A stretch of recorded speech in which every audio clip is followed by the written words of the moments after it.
Injustice. Injustice. Injustice. iJustine. I don't know if you guys will get that joke. Do you guys even know who iJustine is? Do you guys know that YouTuber? Am I old? Am I a boomer in this situation?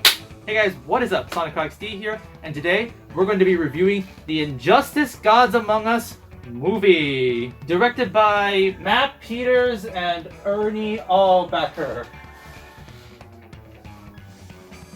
Convenient. So the Injustice Gods Among Us story is basically something bad happens to Superman, and that makes him very angry, and now he wants to rule the world.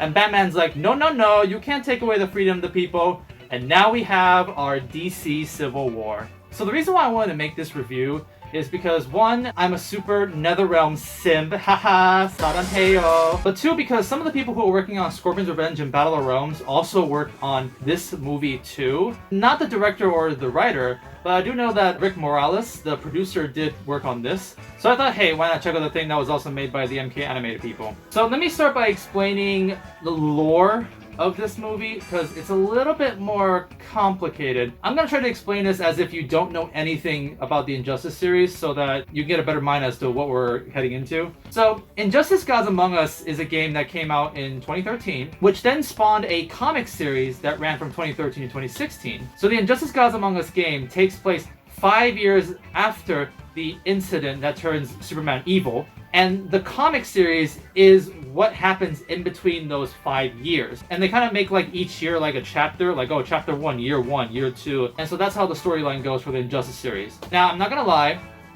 I actually kind of like the Injustice comic series. I was reading it back when I was in high school, and it was kind of one of my first DC comics I actually like read. And overall, I liked it. Not everything works, and some things are a little too crazy, but I had a good time with it, and I thought it was pretty nice. So when I saw that they're making a movie that is clearly based off of year 1 from the trailers, I thought, hey, how can you mess this up? As long as you just stick to the source material, make year 1 like a movie, and then make year 2, year 3, year 4 into their own movies, I think that would be pretty good. I think that would be pretty decent. So, how well did it adapt the comics of Injustice Gods Among Us year 1?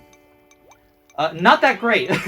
Not necessarily because it was bad, but more because it kind of just changed a lot. I'll get into stories later, but for now, let me talk about the other stuff. Animation, how was that? Good. It's made by the people who did Scorpion's Revenge, so you kind of get that same type of animation kind of a feel with like the character designs, with like the fight scenes and stuff like that. And overall, it's good. But at the same time, I could really see the budget.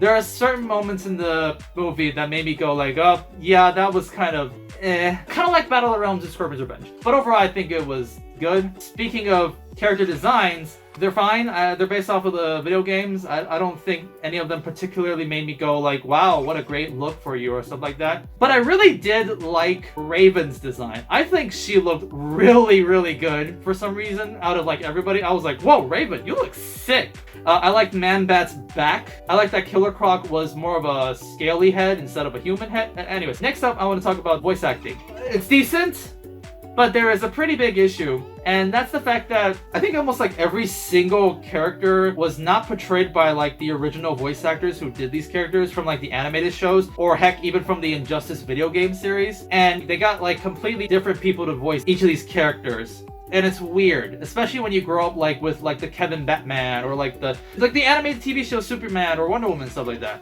I guess it's because the animated show's like voice acting was already really good. So hearing like this new Superman and new Wonder Woman made me feel like, I don't know, I prefer the other ones. But overall, it's decent. It's not like they did bad voice acting. I think Superman and Wonder Woman were like a bit of like standouts that made me feel a bit more And also, I don't really like Tiana's voice as Catwoman. But the big one that I was paying attention to was Zach something, who voice acts Robin in this movie. The big reason why I was noticing him is because he's the voice of Steven Universe. Now, I think I'm gonna expose myself by saying this, but like I'm a big Steven Universe fan. Oh no, stop. No, I can feel the rage. I can feel the embarrassment. Ah! But the point was, I was really intrigued to see how he would portray Robin, and I was thinking if he would sound too much like Steven. But I think for the most part, he did fine. His Robin voice was actually pretty good when he was speaking in his normal tone. Superman, I'd like to say thanks. The Joker deserved to die years ago. But when he started to like complain and shout at like Batman and stuff like that, that's when I'm like, oh, there's Steven. There he is. You're self-righteous and arrogant, and you'll never ever learn. So that voice is okay, but of course like the legendary voice actors don't reprise their roles, does kind of feel weird. I have to assume it's a contract reasoning because like I don't think a single character reprises their role. It's very weird. And now I move on to the story, and I honestly don't know how to talk about it without like getting to spoilers. Okay, I have to say this. I think with this in mind, you'll get a better picture as to how this movie functions. This movie is not a prequel or a continuation of the Injustice Gods Among Us series. Nothing to do with the comics, nothing to do with the games. It's its own thing. With that in mind, I think you can kind of prepare yourself a bit more if you're planning on watching this movie. Yeah, I'm just gonna get into spoilers. If you don't want to get spoiled, then just skip to my conclusion and you'll see if you want to like watch this movie or not. But yeah, I'm just gonna get into spoilers. So right off the bat, I will say a lot of people complain to me like personally being like, yo, you gotta talk about this movie and you gotta shit on this movie as much as you can. And I was thinking, why would I need to? Because I feel like if as long as you adapt the comic, like it shouldn't be too bad. Like how bad could it be? But then I watched the movie and I'm like, oh, I understand why people are pissed. It's because not only did they change a lot of things based on the comics, but like the third half of the movie is completely its own original plot. I'm getting ahead of myself. Let's start one by one. At the beginning of the movie, the whole incident that makes Superman evil, Lewis getting killed, Metropolis getting blown up. I thought that was good. I thought that whole portrayal part was fine. But the elephant in the room was that the freaking Flash dies? Like, what? The Flash dies in a really lame way too. But it's like, why? Why would you choose to just like kill him off that way? If you just chose not to use his character more, I think that would be better. Like Green Lantern wasn't utilized that much later on in the movie, or Aquaman, but like I think they should have done that with the Flash. Not just kill him off in the most lamest way possible. This is the freaking Flash we're talking about here. Dude can run light speed. Oh, I found Scarecrow's dead body, and then like maybe when like the smoke was coming out, I feel like he would have noticed that by then and just ran. Or no matter what, I feel like he would have just ran and not stand there and just die. That was lame. I think Flash fans got really shafted at that scene. Then the movie kind of goes on and it kind of sticks to the comics, but it also leaves out like some pretty cool plot points. Like for example, the whole Aquaman bringing his whole like army to like the land, and Superman's like, nah, you want to fight me? I'm just gonna freaking take Atlantis out into the desert. I thought that was a really badass thing that's too bad they didn't show. Darkseid bringing the Demogorgons? That's not the word they're called. Hold up a second. The Parademons, yeah, that's what they're called. To like invade Earth. That whole fight scene, they didn't show that either. The Martian Manhunter plot. There were a couple of things that got cut, and some I thought were fine. Some kind of annoyed me because I thought those are really cool scenes that they just cut. I'm just gonna skip to like the Arkham scene. That's where the controversial Nightwing death happens, which I mean I knew that would happen, but I was thinking, well, what's so bad about it? Because I read the comics, I knew how he died. Robin throws like his stick to Nightwing and hits like his head, and he just dies. They kind of missed like an extra step, which kind of annoyed me, because in the comics he gets hit by a stick and then he falls back and then like hits his like neck, and that's how he dies. They skipped that, so it made it feel like he died in a very pussy way, in my opinion. I think the death was fine in the comics because it was supposed to be one of those sort of things that's like, wow, what an unexpected thing. Wow, this is so tragic kind of a thing. But in the movie, it just looks pathetic because he just and he dies. This is an R-rated movie. I think it's completely fine if you make Nightwing's death a little bit more brutal, because from what I'm seeing, it just looks really dumb. And then there was also the scene where Superman confronts Catwoman. Well, in the comics, Catwoman's like, oh crap, don't, you're gonna kill me, run, and she like starts running away. But like in the movie, she's just like slightly annoyed, like, what do you want, dude? Like, come on, jeez. What the hell? Have you not been watching the news? Superman literally is killing like people because they're criminals. We also get the scene where she confronts Batman after he lost the Nightwing. I thought that was a good scene. I thought that was a good scene in the comics too. I'm glad they adapted that. And then, if I'm not mistaken, the spirit realm happens and then takes Nightwing and turns him to like a spirit superhero kind of a thing. I feel like if you've never read the comics, you'll be like, what the heck is this? And even I was like that because that does not happen in year 1. That happens like later on. I think like year 3 or something. The fact that we just see Nightwing die and immediately he turns into the spirit is way too weird. And then I believe we get the scene with like Mr. Terrific, I think that's what he's called, where he plays chess with Superman. That's a good scene, and that was in the comics too. But the issue is, the person who was playing chess with Superman was the Flash. You know, the character who everybody loves and knows. Maybe I should have used him. Maybe you shouldn't have killed him off so that he could play chess with him, my dude. Ra's al Ghul shows up. I didn't really remember the comics, but I was thinking, wait, what? Did he show up here? Did Ra's al Ghul work as Superman? Because a lot of crazy things happened in the comic series, so I wasn't too sure. I looked up year 1, and no, that is not the case. That's completely a new plot line that was introduced into this movie. And this is when like the red lights started to shine in my head, being like, what's going on here? Why are we doing some little changes that like don't really make sense here? Oh yeah, they cut Lex Luthor too. Lex Luthor was a pretty important part in the Injustice story. I think it's very weird that they cut him, but I think that one of the main reasons as to why they cut him is because they just dropped the enhancement pill plot line. I don't really like what they replaced with it. I'm getting a little ahead of myself. Why don't I explain this pill plot line to you guys? So, in the games, it is explained that the reason why Batman or Harley Quinn can fight with Superman is because Lex Luthor developed like a special type of pill that if you eat it, your strength will be as strong as Superman, so that way you can fight him. That was like a video game logic kind of a thing, so I can kind of buy that. And then they just basically take that idea and put it into the comics. So year 1 was like Lex Luthor developing these pills, basically. Speaking of cut characters that don't show up, out of like everybody in there, I felt like the one that I missed and I wish they didn't cut out was Black Canary, because she actually has like a very important like role with Harley in the series. However, she's much more of an interesting character and she has a much better character development in year 2. And by the end of this movie, we know that that's not going to happen. So I can kind of understand why they cut Black Canary, but I just feel like it was too bad we didn't get to see her. So let's go to the Solid of Fortitude, whatever Superman's ice castle place is called. Everything kind of follows the plot of the comics. So when Superman shows him and is like, why are you in my fortress? And holds like the Captain Atom and like, oh, tosses him aside and like kind of wins him immediately. In the comics, Captain Atom like kind of beats up Superman until Wonder Woman saves him and like really stalls them in that fight basically. In the movie, however, that doesn't happen. Captain Atom just immediately gets defeated. And then they pull this like thing with like a guy who could turn very tiny. I forgot. I think he's just called Atom. So they pull this thing with like Atom like infiltrating Superman's brain with like a little piece of kryptonite or something like that. That's kind of cool. So the original was to go to the fortress to get the pill, but in this new version, it's now we're gonna go to the fortress to get like a ray gun, which can basically act like a stun gun for Superman. You know, at least the pills make sense because that's a really high risk, high reward kind of a thing. If you just want a stun gun, can't you just use kryptonite? Like, that's literally what they kind of do. They just get Atom to, like, go into Superman's brain and put the kryptonite in his head and stuff like that. It's like, I don't think the risk is that worth it. I don't think Ollie, Green Arrow's death is that worth it for a stupid stun gun. I mean, we know Batman gets something else for, like, the end of the movie. But still, though, I think the pill plotline makes a lot more sense as to why you want to risk it all to get that. Green Arrow dies, which is sad. But I think it's much more emotional in the comics. Because in the comics, it's much more of a noble sacrifice. He's like, it's my last thing to do. I'm going to try and get the pill sample to like Batman and Black Canary, and now I shall sacrifice myself. Whereas in this movie, it's just more like, oops, I died.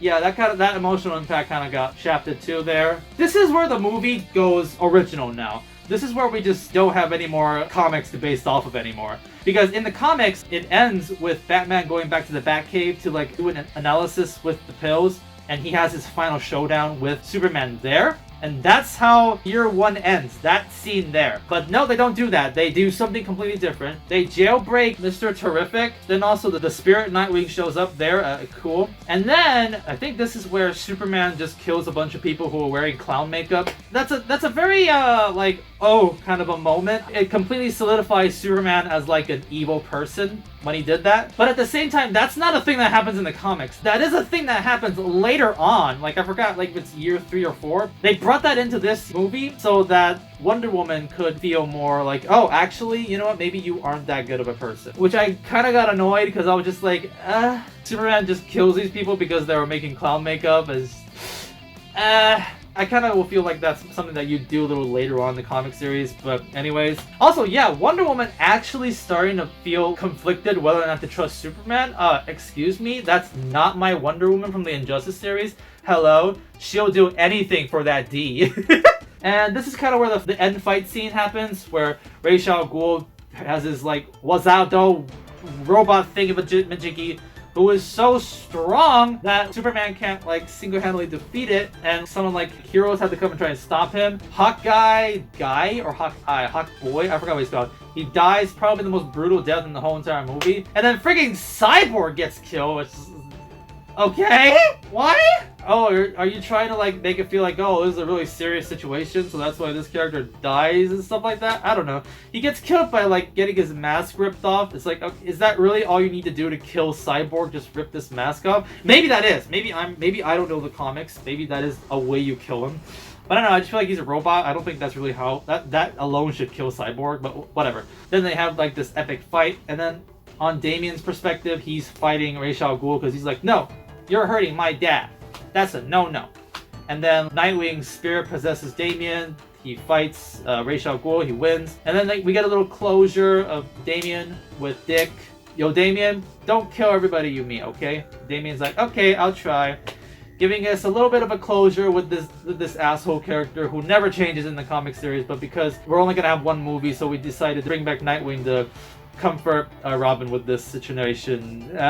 Okay. That's how the comics kind of go too, but they just really speedrun that thing in this movie. And then they defeat the robot character, but then, like, Superman's like, now we gotta arrest Batman. And Wonder Woman's like, nuh-uh, how dare you? They helped us, and stuff like that. So now Wonder Woman does not want that D anymore. I mean, Wonder Woman's a good guy again. It's kind of bizarre in his worldview. Because she's a complete asshole and a complete villain throughout the whole entire series. So I find it really interesting that she's just turns good now. Because I guess she feels sympathetic for the clown face people. Oh yeah, I completely forgot. Plastic Man was actually kind of fun. I thought he was an entertaining character. He was funny. He had good lines. He was overall just a fun character. I like this character in the movie. And then, plot twist at the end. The big plan that Batman came up with is to find an alternate universe version of Superman to fight this version of Superman. Yay! This movie kind of feels like a speed run in a way. It just feels like we're just gonna, like, speed run the comics. Like, go, let's go, hurry up, we only have 70 minutes, let's go. And then at the end, it's like, okay, we gotta go. We gotta bring in the Injustice Gods Among Us ending into this for some reason, because that's what happens there too. And then they have a fight. I liked how they referenced Superman's super move from Injustice 2 in this movie. I thought that was a pretty cute little moment there. And at the end, it turns out Batman's ultimate plan was to bring in an alternate universe Lois to come over here and tell Superman, you do the bad thing. That's not good. And then Superman cries, and then Steven Universe sings a song, and everybody, like, gets together and hugs it out, and it's a happy ending. Yay! That ending actually kind of feels like, while the people were making this movie, Warner Brothers, like, shows up and is like, yo, you guys only have one movie, you know that? And they're like, excuse me? I thought we were gonna adapt each year as, like, their own movie. No, you only have, like, one movie. Oh, crap. Well, let's wrap it up, guys. Let's wrap it up. That's kind of how the ending felt. I wouldn't say it's the most offensive or lame or bad ending, but I am kind of bummed out that we don't get the ending that I was expecting from the comics. Because I'm just pissed that we don't get to see Alfred. I was looking really forward to seeing Alfred, but we don't see him. Okay, I guess that's all I'll say for the spoilers. So let me repeat the title of this video. Was Injustice done justice? In my opinion, no. Not because the movie is bad, but because I don't really think they did a good job adapting the comics into the movie. I think it's a movie. It's not like it had bad animation or heck, the story was even that bad. But I feel like if you're an Injustice Gods Among Us fan, you're not gonna really like the changes they do in this movie. Let me say this. Would I recommend this movie? I honestly would say no. And the funny thing is, in my Mortal Kombat Battle of Realms video, I recommended that movie, even though I think that one's probably like a worse movie than this one. But as a Mortal Kombat fan, you don't really have a lot of other movie and media to watch, especially regarding the Mortal Kombat 2 tournament. So I felt like, as a Mortal Kombat fan, you still might get something out of it. You actually might enjoy that movie. So that's why I would recommend Battle of the Realms. But for this movie, for Injustice Gods Among Us the movie, I really don't think it's worth watching because, well, for one, I think the Injustice Gods Among Us game's story mode is better, and also I think the comic series is obviously just better. So just watch one of those two. But I also, at the same time, there are so many other like medias out there, especially for DC, that I could just think of that are better than this that I would just recommend. Let me just give some examples here. Last year there was a movie called Justice League Dark Apocalypse War or something like that, and it's directed and written by the same people who did this movie, and I think that movie was pretty good. It has one of my favorite King Shark designs in there. There's also a movie called Batman Arkham Assault, which also the director and writer of the Injustice movie worked on that movie too. And that's a pretty good Suicide Squad movie. One of my favorite DC movies of this year is called Batman The Long Halloween. And I think that's one of like the best animated Batman movie that has ever happened. It's just a really, really good story, and I really like that movie. And if you're looking for an evil Superman type kind of a media, then I recommend The Boys or Invincible. Like, I think these two shows are like amazing. With that being said, if you want to get into the Injustice Gods Among Us series, but you don't want to play the games, nor do you want to read the comics, and you just want to watch a movie, then I guess check this out. Like, I think you would give it like a 6 out of 10. But for me, yeah, I don't even really feel like I got much out of it. I just feel like I had a much better time reading the comics. Heck, I had a really good time rereading the comics for this video. So I think I'll just give the movie like a 4 out of 10 or like a 5 out of 10. I don't think the movie really like made me angry or pissed me off a lot, but I just felt more disappointed, really. I was disappointed that I didn't get to see Alfred. Alright, and that's the review. Hope you guys enjoyed it. By the way, check out my new PC. It's got like the latest RTX 3060, high CPU i7, 32 RAM, AOC 24-inch screen, yo. Some of the high def stuff, hehe. It's pretty lit. Also check out my B&A figure, yo, woo! SonicHaXD, if you had all this money to spend, then why don't you spend it on buying a better camera? Shut up! Oh, here's a fun fact I guess I could mention. This movie was supposed to be released around like October 19th, so I was planning on making a review around that time, but the movie got leaked or something like that, so it came out early. But here we are. Now I have to make this review now instead of the other Mortal Kombat review that I was looking forward to making. I was looking forward to doing this, but instead the Injustice movie dropped, so that sucks. Don't worry, I'll be doing that video very soon. And I guess I'll end it off by saying, will I do an Injustice Sucks video? For this movie, I don't really think so. I don't really think this movie has anything worth me going through. For the games, yeah, someday. I think I'll do it. I would love to talk about the Injustice series. Thank you all so much for watching, and Injustice! Injustice! Injustice! Fuck you.